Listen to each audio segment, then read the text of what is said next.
आज एक उत्तर प्रदेश से आया हुआ एक नवाब मलिक इनकी छाती पर मूंग दल रहा है, एक मराठी महिला के ऊपर इस प्रकार की अशोभनीय टिप्पणी कर रहा है, तब संजय राउत और उद्धव ठाकरे का मराठी अस्मिता का कार्ड कहां चला जाता है। इस सरकार के बेशरम मंत्री बोलते हैं कि वो जो इतने करोड़ की पेंट, क्यों भाई तुम सिलवा के देते हो क्या? तुम सिलवा के देते हो क्या? जब एक समीर वानखेड़े हजारों करोड़ का ड्रग पकड़वा सकता है तो संजय राउत के इशारों से चलने वाली महाराष्ट्र की पुलिस क्यों नहीं पकड़ सकती? संजय राउत ने तो कह दिया कि हमाम में सब नंगे हैं। इसका मतलब ये दोनों तीनों पार्टियों वाले लोग नंगे हैं। जो लोग कल तक एक दूसरे को फूटी आंख नहीं सुहाते थे, आज वो लोग माल लूटने के लिए, महाराष्ट्र की जनता का खून पसीने का पैसा लूटने के लिए आज वो सारे चोर एक हो गए हैं। और ये तीन पार्टियों की सरकार ना, लूली लंगड़ी सरकार, इधर कांग्रेस की बैसाखी, इधर एनसीपी की बैसाखी और बीच में जो है उद्धव साहब ठाकरे सरकार चला रहे हैं। जिस महाराष्ट्र शासन के अंदर पुलिस के अधिकारी 100 करोड़ रुपए के हफ्ता वसूली करते हो, आप सोचिए, और उस पार्टी का मंत्री, उस सरकार का मंत्री कहते हुए शर्म नहीं आती उस आदमी को? नमस्कार, आप देख रहे हैं ओ न्यूज़ हिंदी और मैं हूं आपके साथ आयुषी श्रीवास्तव। आर्यन खान तो जेल से बाहर आ गए, लेकिन अब नवाब मलिक जो है समीर वानखेड़े के हाथ पैर धोकर पीछे पड़ गई हैं। जी हाँ, आपको बता दें, एक के बाद एक नवाब मलिक उन पर आरोप लगा रहे हैं। कभी उन्हें दाऊद का रिलेशन बता देते हैं, कभी उन्हें मुस्लिम बता देते हैं, और अब एक नया बयान भी उनका सामने आया है। उन्होंने कहा है कि समीर वानखेड़े 10 करोड़ का कपड़ा पहनते हैं और इसके साथ ही उन्होंने ये भी कहा कि प्राइवेट आर्मी से उगाही का काम करते हैं। नवाब मलिक ने बीजेपी पर निशाना भी साधा, जिस तरीके से अनिल देशमुख को कुछ दिन पहले गिरफ्तार भी किया गया है। इसी मुद्दे पर हमारे साथ ज्यादा बातचीत करने के लिए वेद शर्मा जी मौजूद हैं। सर, बहुत बहुत शुक्रिया हमारे चैनल के साथ जुड़ने के लिए। सर, सबसे पहले आप इस पूरे की पूरी महाराष्ट्र की राजनीति को किस तरीके से देखते हैं? नवाब मलिक जिस तरीके से लगातार हाथ पैर नहा धोकर पीछे पड़ गए हैं समीर वानखेड़े। देखिए, जिनके खुद के घर शीशे के होते हैं उनको कपड़े बदलते वक्त या पर्दे डाल लेने चाहिए या बत्तियां बुझा लेनी चाहिए। और ये जो डायलॉग है ये नवाब मलिक के ऊपर जो है बहुत सटीक बैठता है। और अभी तो पार्टी शुरू हुई है, अभी अभी अजीत पवार की 1000 करोड़ की प्रॉपर्टी ईडी ने अटैच करी है और अभी ये सिलसिला आगे तक चलेगा। जिन लोगों ने बेतहाशा जो है भ्रष्टाचार करके अकूत संपत्ति इकट्ठी करी हो, जो आदमी बलिया से जो है कबाड़ बेचते हुए आज मुंबई में कचरा किंग बन गया हो, आज वो एक ईडी के अफसर के ऊपर इस प्रकार की जो है आरोप लगा रहा है। और अभी तो पार्टी तब शुरू होगी जब ईडी और सीबीआई की जांच जो है नवाब मलिक के खुद के घर पहुंचेगी। देश को पता लगना चाहिए, महाराष्ट्र की जनता को पता लगना चाहिए कि बड़ा महाराष्ट्र के अंदर शिवसेना को बड़ी चुल है ना, कि क्षेत्रवाद, भाषावाद जो है, मराठी अस्मिता की जो है बार बार इन लोगों को बहुत ज़्यादा चुल चढ़ती है। आज एक उत्तर प्रदेश से आया हुआ एक नवाब मलिक इनकी छाती पर मूंग दल रहा है, एक मराठी महिला के ऊपर इस प्रकार की अशोभनीय टिप्पणी कर रहा है, तब संजय राउत और उद्धव ठाकरे का मराठी अस्मिता का कार्ड कहाँ चला जाता है? तब आज जो है समीर वानखेड़े की जो वाइफ हैं वो एक मराठी फिल्म अभिनेत्री हैं। तो क्या ये जो मराठी अस्मिता है ये सिर्फ और सिर्फ मातोश्री के गेट तक ही समाप्त हो जाता है या उसके बाहर भी ये कानून लागू होता है? तो आज जिस प्रकार की राजनीति महाराष्ट्र में हो रही है, महाराष्ट्र की जनता ने अपने जो है लोकतांत्रिक अधिकारों का प्रयोग किया और सबकी औकात के अनुसार उनको वोट दिया।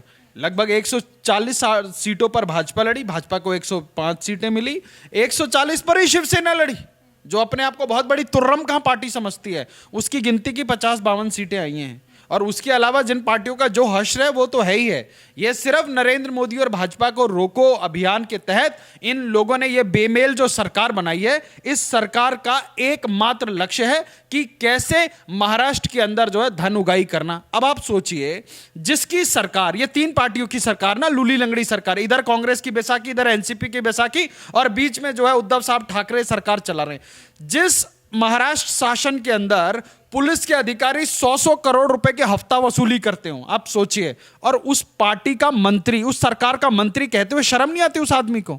मतलब तुम्हारे मंत्री करें तो सब चंगा है, रामलीला है, और उसके बाद जब तुम दुनिया के सामने पकड़े जाओ उसके बाद तुम बोलो कि वो प्राइवेट आर्मी चलाता है। अरे भाई, तुमने तो उस मुकेश अंबानी को नहीं बख्शा, जो महाराष्ट्र की शान है, जो इस देश की शान है, जिसके घर पे जाके तुम लोग जो है तालियां बजाते हो, जिसके आयोजनों में जाके तुम लोग जो है तालियां बजाते हो, उसको तक नहीं बख्शा इन्होंने। उससे पैसे उगाने के लिए इन्होंने उसके घर के आगे जो है एक स्कॉर्पियो के अंदर जिलेटिन की छड़े डलवा दी।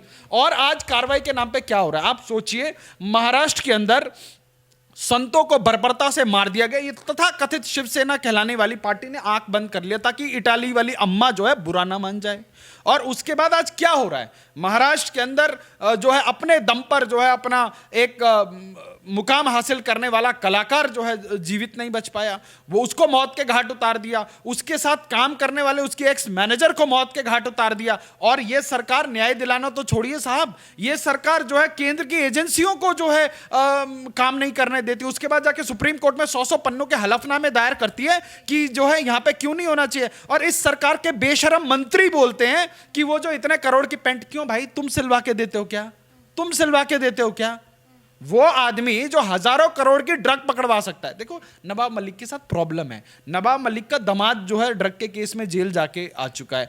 अब जब ये परतें खुलेंगी तो नवाब मलिक का कराची से लेकर जो दुबई कनेक्शन वो सब निकलेगा। तो जो ये कचरा किंग की ये जो फ्रस्ट्रेशन है, अभी जो है एक भाजपा के नेता हैं, युवा नेता हैं, वो रोज इनके बारे में खुलासे कर रहे हैं कि कैसे 21-21 करोड़ की प्रॉपर्टी 4-4 करोड़ में खरीद रहे हैं जो है नवाब मलिक साहब। और वो युवा नेता आदरणीय कंबोज हमारे बड़े भाई साहब हैं, उन्होंने बहुत बढ़िया से इनका जो है लेखा जोखा पब्लिक के सामने रखा है। आए ना नवाब मलिक, करें उसका सामना करें, जनता को बताएं तो सही कि भैया ऐसी कौन सी स्कीम निकाली है महाराष्ट्र की ये जो महालूट अघाड़ी की सरकार ने कि 21-21 करोड़ की जो प्रॉपर्टी वो 4-4, 5-5 करोड़ में मिल रही है। महाराष्ट्र की जनता को भी इसका लाभ मिलना चाहिए कि 1/3 मतलब 1/4 कॉस्ट में आपको प्रॉपर्टियां मिल रही हैं। तो ये जो है सैया भाई कोतवाल तो डर काहे का, सरकार आज अपनी है तो लूट सके तो लूट वाली बात है कि भैया कि कल सरकार हो ना हो, मतलब जितना लूटना है आज ही लूट लो। तो ये लूट खसोट की सरकार, इसको ना जनता से कोई लेना देना, ना इसको गवर्नेंस से कोई लेना देना। आप सोचो जब पूरे देश में कोविड की सबसे ज्यादा मार थी तो सबसे अधिक मौतें कहां हो रही थी? महाराष्ट्र में हो रही थी। बेड नहीं मिल रहे थे, ऑक्सीजन नहीं मिल रहे थे। महाराष्ट्र का मुख्यमंत्री ये जो आज रोज प्रेस कॉन्फ्रेंस करने वाले चश्मे वाले 30 मार्का साहब है ना, अभी इनके एक भाई की वीडियो आई है। आप सोचिए रोड पे काम करने वाले मजदूरों के ऊपर ये लोग गुंडागर्दी कर रहे हैं, उसको मार रहे हैं, उसको पीट रहे हैं। इन लोगों की गुंडागर्दी ही सब कुछ है, ये इसके ऊपर कुछ नहीं कर सकते। ना इनके पास राजनीतिक विजन है, ना इनके पास राजनीतिक विकल्प है। क्या करेंगे?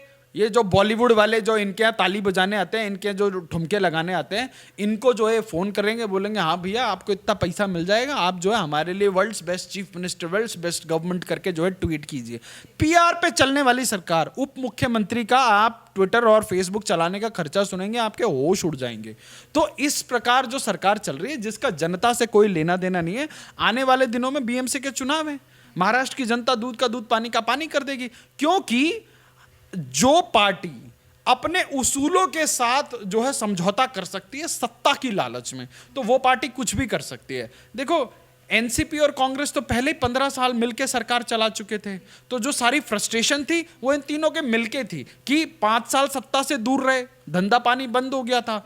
भाई मोदी की लोकप्रियता इतनी है कि कहां रोके और कहां जाए। जो पार्टी पूरे देश भर में बर्बाद हो गई हो, जो 400 प्लस सांसदों वाली पार्टी 40 पे आ गई हो, और एक एनसीपी उसका तो कुल लेना देना ही महाराष्ट्र में था और उसकी सत्ता ही वहां बचती थी। तो इन लोगों को किसी भी तरीके से जो है मोदी रोको योजना चलानी थी और उसके जो ये लोग ब्रांड एम्बेसडर बने हुए हैं। आज आपने रंगा और बिल्ला की कहानी सुनी होगी, तो आज ये रंगा और बिल्ला की जो कहानी है, संजय राउत और नवाब मलिक कहीं ना कहीं जो है उसकी पुनरावृत्ति कर रहे हैं और रोज वो जो है आकर कुछ ना कुछ बयान देते हैं। संजय राउत ने तो कह दिया कि हमाम में सब नंगे हैं, इसका मतलब ये दोनों तीनों पार्टियों वाले लोग नंगे हैं। क्यों? क्योंकि अभी वो किसी के साथ फोटो डाल रहे हैं। तो समस्या ये है कि अब जब बात निकली है तो बड़ी दूर तलक जाएगी। देवेंद्र साहब फडणवीस ने बोल दिया कि अभी जो है मैं नवाब मलिक के जो है आईएसआई के साथ जो रिश्ते हैं उसके ऊपर मैं खुलासे करूंगा। तो और ये खुलासा होना भी चाहिए, देश के हित में, महाराष्ट्र के हित में। भाई आज जिसके आतंकवादी संगठनों के साथ यदि संबंध हैं तो वो जनप्रतिनिधि कैसे है? मतलब ये क्या महाराष्ट्र के लिए खतरा नहीं है? ये क्या देश की सिक्योरिटी के ऊपर बात नहीं है?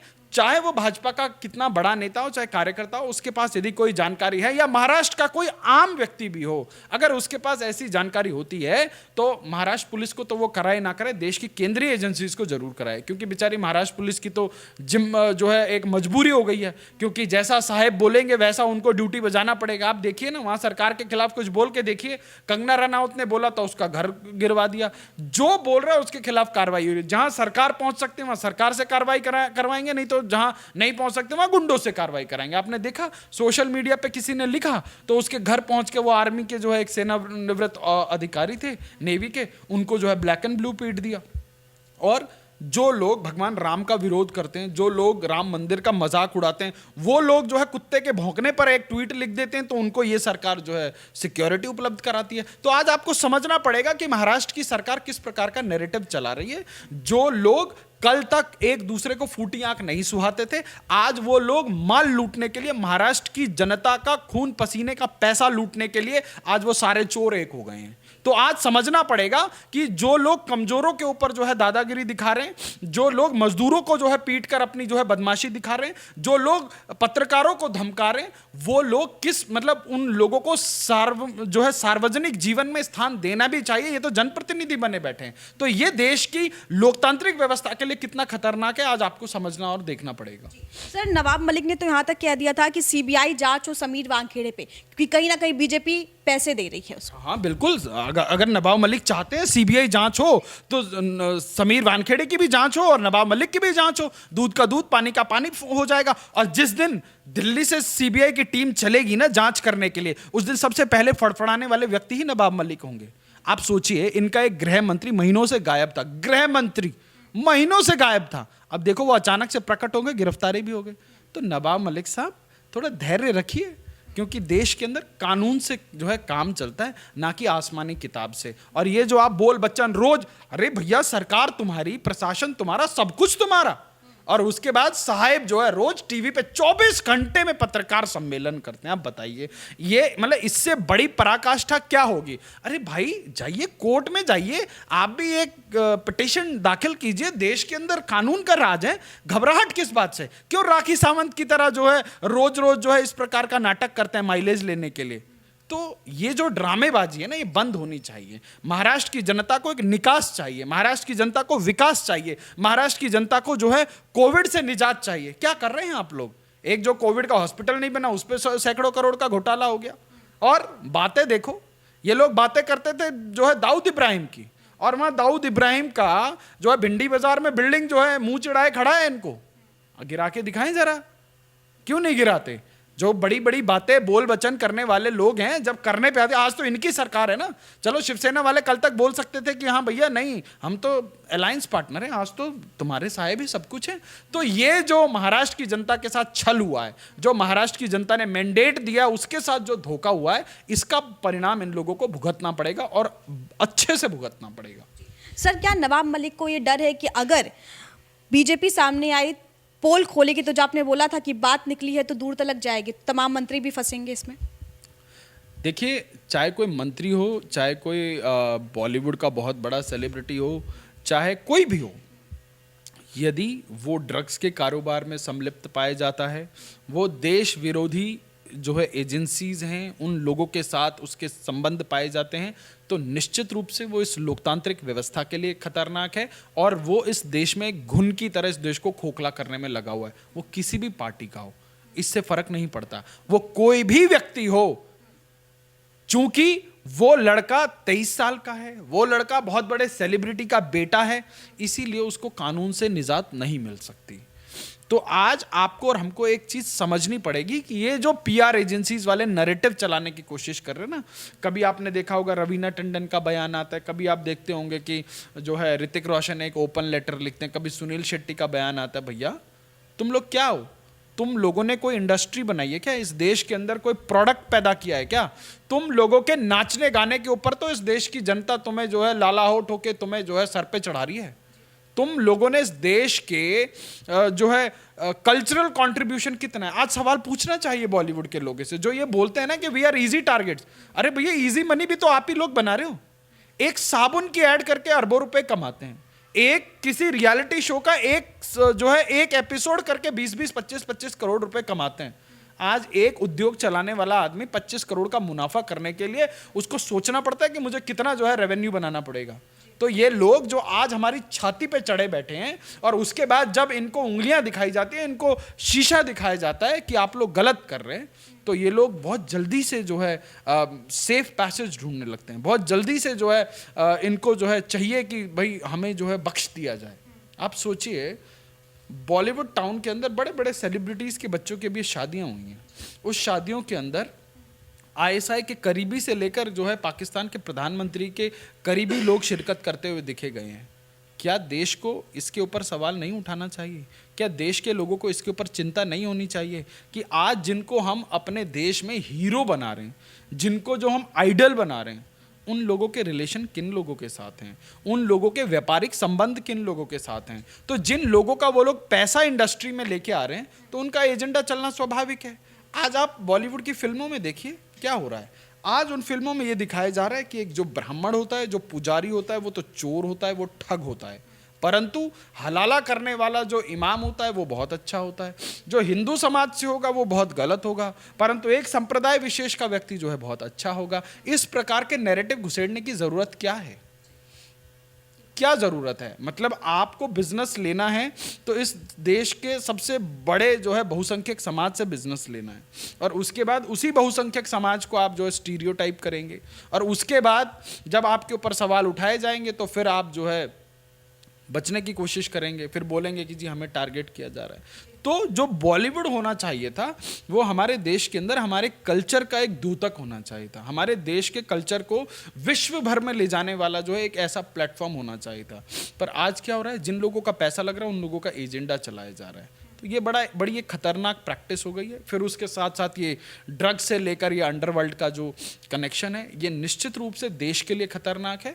आज आपको और हमको जागरूक होने की आवश्यकता है और देश की जनता को जागरूक करने की आवश्यकता है। तो आज हीरो और ये जो सो कॉल्ड ये बनाए हुए हीरो हैं, इनके बीच में डिफरेंस कर लेना बहुत जरूरी है। नवाब मलिक और संजय राउत जब जेल से बाहर निकले आर्यन खान, तो उन्होंने तो यहाँ तक कह दिया था कि सच्चाई की जीत हुई है। सच्चाई की जीत होने में 1 दर्जन भर देश के सबसे महंगे वकील लग गए, और उसके बाद भी कंडीशनल बेल मिली है कि आप जो है देश से बाहर नहीं जा सकते।